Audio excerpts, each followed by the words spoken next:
Hello, this is Peter Jonathan Robertson with the 16th episode from the PJ Archive. It's a phone interview I did with the hugely gifted British singer-songwriter Amy Winehouse. It took place in 2004 when she was touring off the back of her multi-award-winning debut album Frank. She was only 20 years old and tragically died just 7 years later.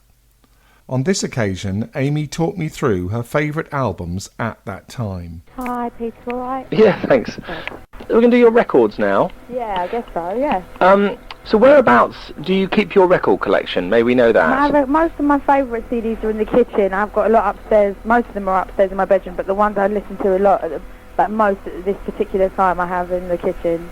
So have you got sort of two stereos, as it were? Yeah, I've got, three, if you count the DVD player, which I do. Sort of how large is the record collection? I don't know.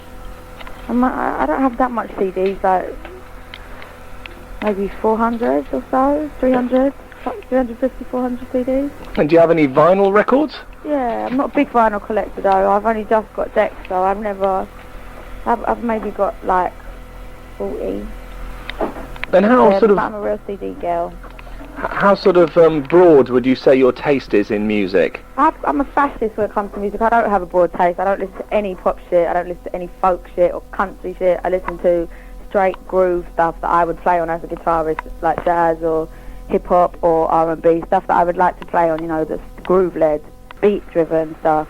And I consider jazz to be as beat-driven as hip-hop.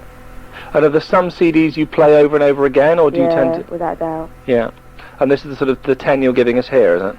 I guess so, yeah. I'll give you the 10 that I keep having to replace. Yeah.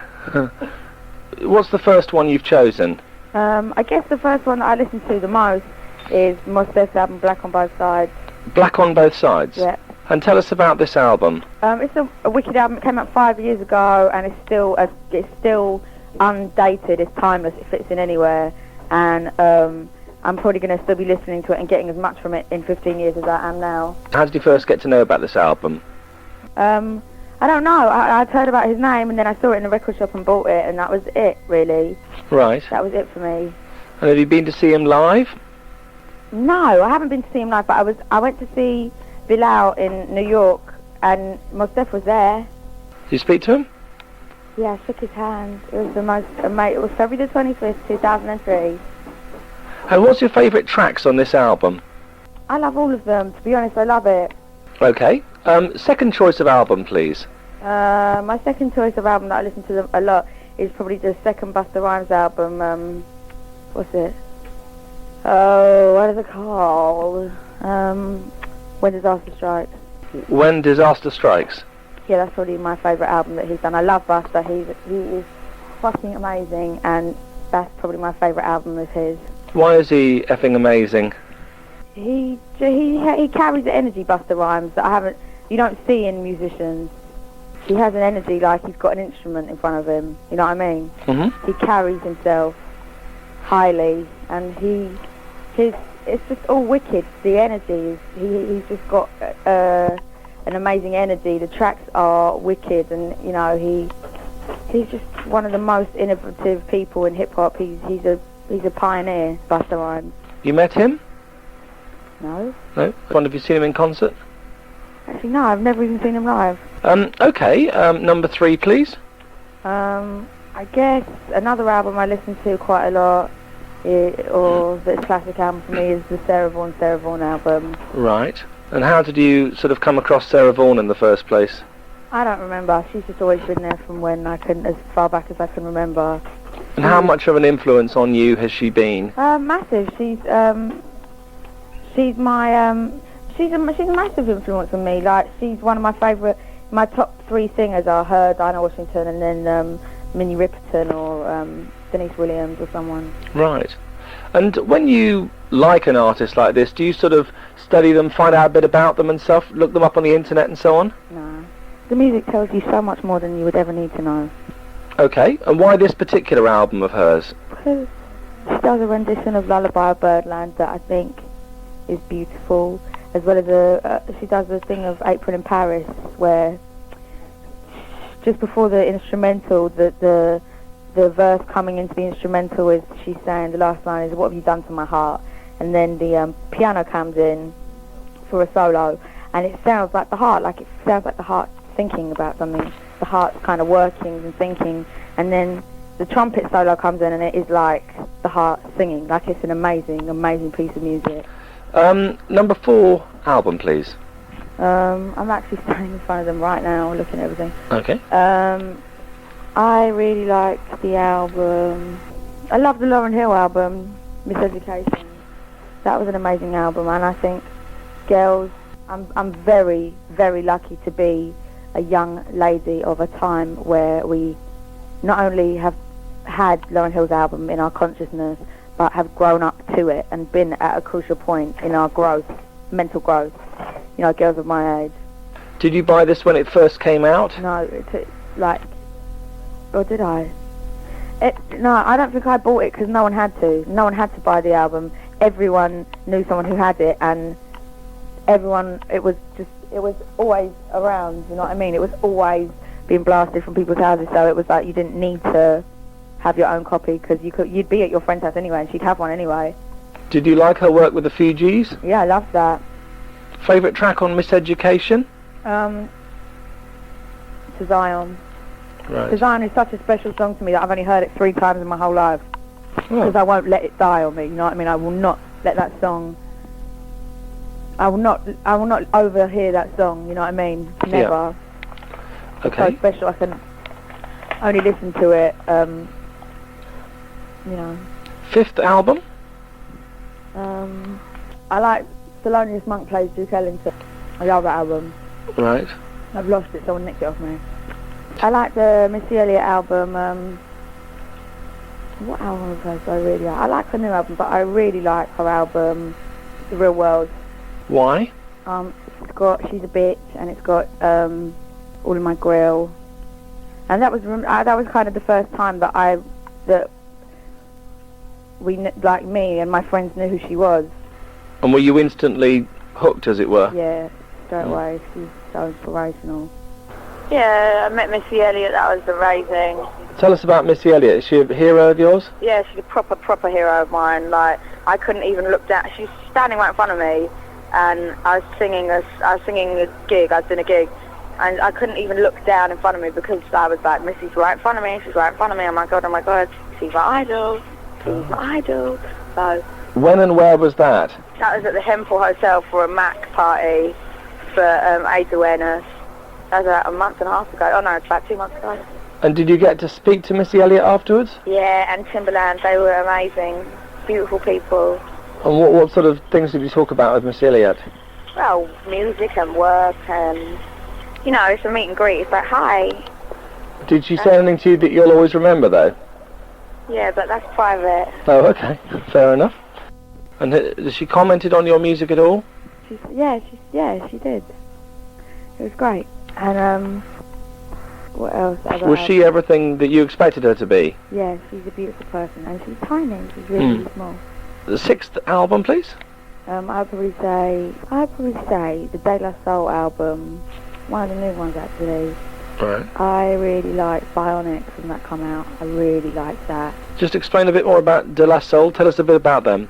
I just love their thing. I don't know, freshness, and they've never had a negative stance on anything.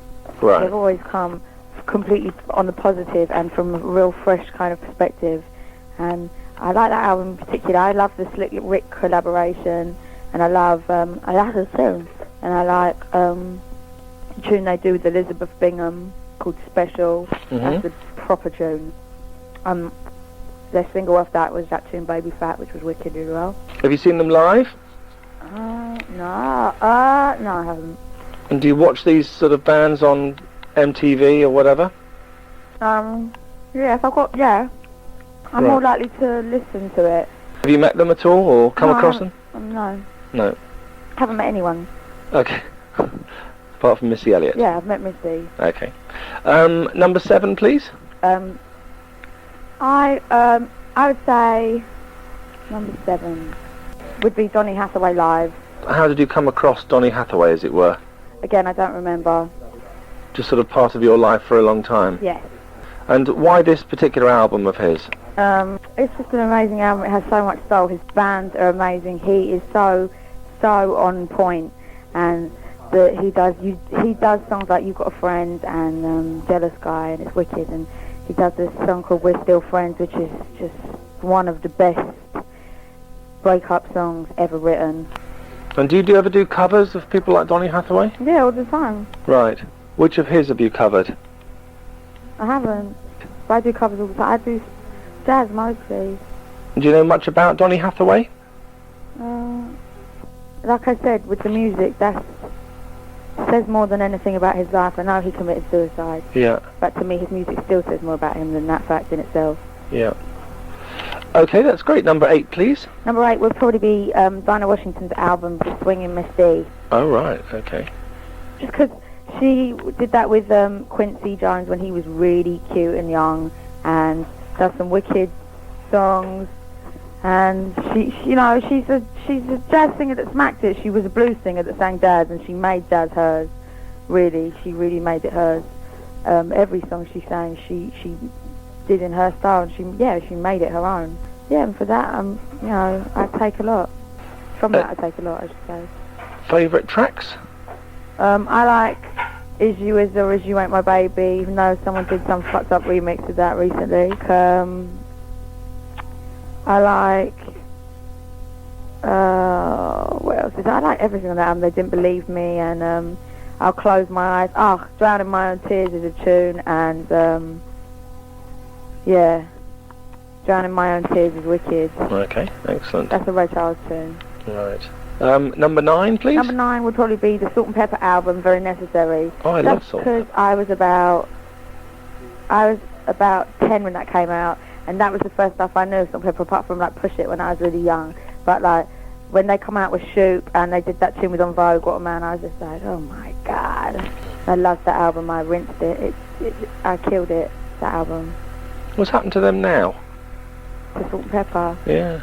I hope they're writing tunes, because they're very wicked. So they got good memories for you then, Salt and Pepper? Oh my god, yeah. Did you used to copy their routines or anything with some me friends? and my best friend were in a rap band called Sweet and Sour. Oh, just a sort of like a spoof of Salt and Pepper, was it? No, it wasn't a spoof. We took it very seriously, but we were 9 and 10-year-old girls, so it did sound like we were taking the piss, calling ourselves Sweet and Sour. And did you do covers of their... No, we wrote our own stuff. We had a band. It was a proper band. We didn't want to sing their songs because we couldn't do it better than them. They already did that, so we thought we'll write our tunes. Favourite Salt and Pepper tracks on that one? Shoop, What a Man, and Somebody's Knocking at My Door. No, that's not what it's called. Break of Dawn, and I can't think. That's all right. Number 10 album? Number 10 album would probably be... I didn't get a Thelonious Monk in, did I? So I should say that now. Yeah, it would probably be... Oh, actually, CD I always listen to a lot, actually, is this Duke Ellington CD, Max Roach and Charlie Mingus. It's called Money Train, I think. No, Right. that's that film. Money Jungle. It's called Money Jungle. Okay. What was that film we went to tonight? Money Train? Yeah. Yeah. Yeah. So explain why you chose this album. It's just, it means a lot to... Oh, wait, I've changed my mind, sorry. Okay. Sorry. That's right. My 10th favourite album is the Soweto Kinch album, Right. Conversations with the Unseen. Okay. Explain why. It replaced that Duke Ellington one that I was about Yes, to I say. will. Yep. No, I mean, in my life, it actually just replaced it, and, I see what you mean. that is my thing now. Like, he's a Birmingham sax player. Right. He's young, and he is amazing. He's just a fucking hot musician, and his album is one of the most amazing things I've heard in a very long time. He's a young musician and of our time. He's so straight ahead for our time. It's ridiculous. He's so straight ahead. He's an amazing sax player, and have you worked with him at all? no. And do you think you will work together one day? Yeah, I'd love to. I'd love to. Love to work with him. And how did you get to know about him? How did I learn about Soweto? Just because if you surround yourself with some decent musicians that you can play good with, eventually you get to hear about all the other good musicians, and that's how I came to know about Soweto. His guitarist from the album plays in my band, so... Oh, right. So are you quite friendly? Yeah, he's a friend of mine. He's a real good friend of mine. Yeah. Oh, good. So what's his character like? What's he like? He's just a cool guy. He's a musician. He's just like any musician. He's like a chill person. Okay, fair dues. Favourite track on this one? I like so much of this stuff. I like the title track, Conversations with the Unseen. He plays solo on that. Right. He opens this track with a solo, and it sounds like a tropical waterfall. Like you can hear the water coming down. That's what it sounds like, water coming down. But it sounds like hot water. It sounds like boiling water. Brilliant. Well, thank you very much indeed. Look who. It's been a real pleasure to talk to you. You do. And continued success. I hope the tour goes very well for you. Thank you, Peter. All the best to you, Amy. All right, take care, darling. Cheers now. Bye.